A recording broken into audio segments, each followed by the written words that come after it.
Akú veľkú premenu zažila kuchyňa za posledných 80 rokov. Kedysi bola srdcom domova. Pri stole sa nielen jedlo.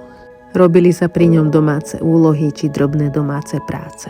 Zašívali košele, prijímali návštevy, sedelo sa pri nekonečne dlhých debatách či nevyriešených manželských sporoch. Prijímali sa správy dobré i zlé. Život sa tam začínal i končil.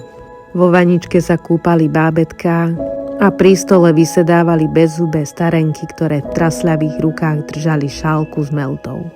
Dominantou kuchyne bola piecka či šporák. Najdôležitejšie veci sa uchovávali v kredenci, vedra s vodou na vodovej lavičke, riad sa umýval na umývacom stole a tie najkrajšie spomienky ostávajú na jedlá, ktoré vykúzlili naše mamy a babky.